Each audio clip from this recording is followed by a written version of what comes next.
ಈಗ 26 R question ಮಾಡೋಣ.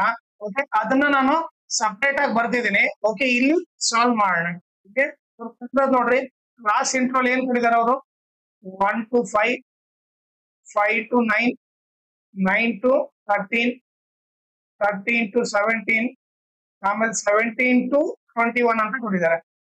Okay, ಆಮೇಲೆ ಫ್ರೀಕ್ವೆನ್ಸಿ ಏನ್ ಕೊಟ್ಟಿದ್ದಾರೆ ನೋಡ್ರಿ. ಫ್ರೀಕ್ವೆನ್ಸಿ ಬಂದ್ಬಿಟ್ಟು 1, 3, 7, 10, 9 ಅಂತ ಕೊಟ್ಟಿದ್ದಾರೆ. ಓಕೆ, ಈಗ ನಾವು ಇದಕ್ಕೆ ಮೋಡ್ ಕಂಡಿಡಬೇಕು. ಓಕೆ, ಸೊ ಮೋಡ್ ಕಂಡಿಡ್ಬೇಕಂದ್ರೆ ಫಸ್ಟ್ ನಾವೇನ್ ಕಂಡಿಡ್ಬೇಕು? ಮಾಡೆಲ್ ಕ್ಲಾಸ್ ಕಂಡಿಡ್ಬೇಕು. Okay, so model class first ಕಂಡಿಡ್ಬೇಕು. ಓಕೆ, ಸೊ ಅವಾಗ ಏನ್ ಮಾಡ್ಬೇಕು ನಾವು ಮಾಡೆಲ್ ಕ್ಲಾಸ್ ಅಂದ್ರೆ ಫಸ್ಟ್ ಹೈಯೆಸ್ಟ್ ಫ್ರೀಕ್ವೆನ್ಸಿ ಸೆಲೆಕ್ಟ್ ಮಾಡ್ಬೇಕು. ಇಲ್ಲಿ ಹೈಯೆಸ್ಟ್ ಫ್ರೀಕ್ವೆನ್ಸಿ 10 ಇದೆ. ಇದನ್ನ ಏನಂತ ಕರಿತೀವಿ? ಇದನ್ನ F1 ಅಂತ ಕರಿತೀವಿ. ಓಕೆ, ಈ ಹೈಯೆಸ್ಟ್ ಫ್ರೀಕ್ವೆನ್ಸಿ ಪಕ್ಕಕ್ಕೆ ಕ್ಲಾಸ್ ಇಂಟ್ರೋಲ್ ಇದೆ ಅಲ್ಲ, ಇದು ಬಂದ್ಬಿಟ್ಟು ಮಾಡೆಲ್ ಕ್ಲಾಸ್. ಸೊ ಈಗ ಮಾಡೆಲ್ ಕ್ಲಾಸ್ ಬಂದ್ಬಿಟ್ಟು ಏನು 13 to 17 ಅಂತ ಗೊತ್ತಾಯ್ತು. ಓಕೆ, ಇದು F1 ಮೇಲೆ ಇರೋದು F0 ಆಗುತ್ತೆ. ಓಕೆ, ಸೊ F1 ಕೆಳಗಡೆ ಇರೋದು F2 ಆಗುತ್ತೆ. ಸೊ ಈಗ ನಮಗೆ ಏನೇನ್ ಗೊತ್ತಾಗುತ್ತೆ ನೋಡಲಿ. ಎಲ್ ವ್ಯಾಲ್ಯೂ ಅಂದ್ರೆ lower limit of model class. Model class lower limit ಏನು? 13. ಸೊ ಈಗ F1 ವ್ಯಾಲ್ಯೂ ಏನು? 10. ಓಕೆ, F0 ವ್ಯಾಲ್ಯೂ ಬಂದ್ಬಿಟ್ಟು 7. ಆಮೇಲೆ F2 ವ್ಯಾಲ್ಯೂ ಬಂದ್ಬಿಟ್ಟು 9 ಅಂತ ಗೊತ್ತು. ಈಗ ಹೆಚ್ಚು ಫಾರ್ಮ್ ಏನು? Upper limit minus lower limit. So upper limit ಏನಿದೆ? ಅಪ್ಪರ್ ಲಿಮಿಟ್ ಬಂದ್ಬಿಟ್ಟು 17. 17 ಮೈನಸ್ 15 ಏನಾಗುತ್ತೆ? 4 ಆಗುತ್ತೆ. ಎಚ್ ಬಂದ್ಬಿಟ್ಟು 4. ಓಕೆ, ಈಗ ನಮಗೆ ಎಲ್ಲಾ ವ್ಯಾಲ್ಯೂ ಗೊತ್ತಿದೆ. ಈಗ ಮೋಡ್ ಫಾರ್ಮುಲಾ ಅಲ್ಲಿ ಸಬ್ಸ್ಟಿಟ್ಯೂಟ್ ಮಾಡೋಣ. ಮೋಡ್ ಫಾರ್ಮುಲಾ ಬಂದ್ಬಿಟ್ಟು L plus F1 minus F0 whole divided by 2F1 minus F0 minus F2 into H. Okay, ಇದು ಬಂದ್ಬಿಟ್ಟು ಮೋಡ್ ಫಾರ್ಮುಲಾ. ಈಗ ವ್ಯಾಲ್ಯೂ ಸಬ್ಸ್ಟಿಟ್ಯೂಟ್ ಮಾಡೋಣ. ಎಲ್ ವ್ಯಾಲ್ಯೂ ಏನು? 13. 13 ಪ್ಲಸ್ F1 ವ್ಯಾಲ್ಯೂ ಏನು?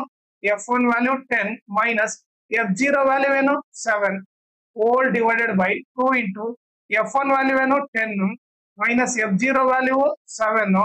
ಓಕೆ, ಮೈನಸ್ F2 ವ್ಯಾಲ್ಯೂ ಏನು? F2 value ಬಂದ್ಬಿಟ್ಟು 9. Okay, into H value ಏನಿದೆ? 4 ಇದೆ. ಸೊ ಇವಾಗ 13 ಪ್ಲಸ್ 10 ಅಲ್ಲಿ 7 ಹೋದ್ರೆ 3. ಓಕೆ, 2 10 ಜಾ 20. ಓಕೆ, 2 ಮೈನಸ್ ಸೈನ್ ಇದ್ದಾಗ ಏನ್ ಮಾಡ್ಬೇಕು? 2 ಮೈನಸ್ ಸೈನ್ ಇದ್ದಾಗ ಮೈನಸ್ ಸೈನ್ ಹಾಕಿ ಆಡ್ ಮಾಡ್ಬೇಕು. 9 ಪ್ಲಸ್ 7 ಎಷ್ಟು? 16 ಇಂಟು 4 ಆಯ್ತು. ಸೊ ಇವಾಗ ಏನ್ ನೋಡಿತ್ತು? 13 ಪ್ಲಸ್ 3 ಬೈ 20 ಅಲ್ಲಿ 16 ಹೋದ್ರೆ 4 ಇಂಟು 4. ಸೊ ಅವಾಗ ಏನಾಗುತ್ತೆ? 4 4 ಕ್ಯಾನ್ಸಲ್ ಆಯ್ತು. ಸೊ ನಥಿಂಗ್ ಬಟ್ 13 ಪ್ಲಸ್ 3 ಉಳಿತು. 13 ಪ್ಲಸ್ 3 ಏನು? 16. ಸೊ ಮೋಡ್ ಬಂದ್ಬಿಟ್ಟು 16 ಅಂತ ಗೊತ್ತಾಯ್ತು. ಇದು ಬಂದ್ಬಿಟ್ಟು ಇದ್ರ ಆನ್ಸರ್. ಓಕೆ, ಆಮೇಲೆ ಇನ್ನೊಂದು ಇಂಪಾರ್ಟೆಂಟ್ ಥಿಂಗ್ ಏನಂತಂದ್ರೆ, ಓಕೆ, ನಮ್ ಚಾನಲ್ ಮ್ಯಾಕ್ಸಿಮಮ್ ಶೇರ್ ಮಾಡ್ರಿ. ಸೊ ದಟ್ ಎಕ್ಸಾಮ್ ಟೈಮ್ ಅಲ್ಲಿ ಎಲ್ಲರಿಗೂ ಹೆಲ್ಪ್ ಆಗುತ್ತೆ. ಆಮೇಲೆ ಈ ವಿಡಿಯೋ ಡಿಸ್ಕ್ರಿಪ್ಷನ್ ಅಲ್ಲಿ ನಾನು Instagram channel link, Telegram channel link, ಆಮೇಲೆ 2024 ಮ್ಯಾಥ್ಸ್ ಕ್ವಶನ್ ಪೇಪರ್ ಎಲ್ಲಾ ಪ್ರಾಬ್ಲಮ್ ಸಾಲ್ವ್ ಮಾಡ್ಬಿಟ್ಟು ಇದ್ರ ಪ್ಲೇ ಲಿಸ್ಟ್ ಲಿಂಕ್ ನ ಈ ವಿಡಿಯೋ ಡಿಸ್ಕ್ರಿಪ್ಷನ್ ಅಲ್ಲಿ ಹಾಕಿದ್ದೀನಿ. ಅದನ್ನ ನೀವು ರೆಫರ್ ಮಾಡಿ. ಆಮೇಲೆ ಇನ್ಸ್ಟಾಗ್ರಾಮ್ ಮತ್ತೆ ಟೆಲಿಗ್ರಾಮ್ ಚಾನಲ್ ಫಾಲೋ ಮಾಡೋದ್ರಿಂದ ಅಡ್ವಾಂಟೇಜ್ ಏನಂದ್ರೆ, ನಿಮಗೆ ಏನಾದ್ರೂ ಡೌಟ್ ಇದ್ರೆ ನೀವು ಪರ್ಸನಲ್ ಆಗಿ ಮೆಸೇಜ್ ಮಾಡ್ಬಿಟ್ಟು ನಿಮ್ ಡೌಟ್ ನ ಕ್ಲಾರಿಫೈ ಮಾಡ್ಕೋಬಹುದು. ಆಮೇಲೆ ಏನಾದ್ರೂ ಅಪ್ಡೇಟ್ ಇದ್ರೆ ಲೈಕ್ ಕ್ವಶನ್ ಪೇಪರ್ ಸಾಲ್ವ್ ಮಾಡೋದು, ಇಲ್ಲ ನೋಟ್ಸ್ ಕೊಟ್ರೆ ಅಪ್ಡೇಟ್ ಇದ್ರೆ ನಿಮ್ಗೆ ಇಮಿಡಿಯೇಟ್ ಆಗಿ ಗೊತ್ತಾಗುತ್ತೆ. ಸೊ ಅದಕ್ಕೋಸ್ಕರ ಇನ್ಸ್ಟಾಗ್ರಾಮ್ ಮತ್ತೆ ಟೆಲಿಗ್ರಾಮ್ ಚಾನಲ್ ನ ನೀವು ಫಾಲೋ ಮಾಡಿ.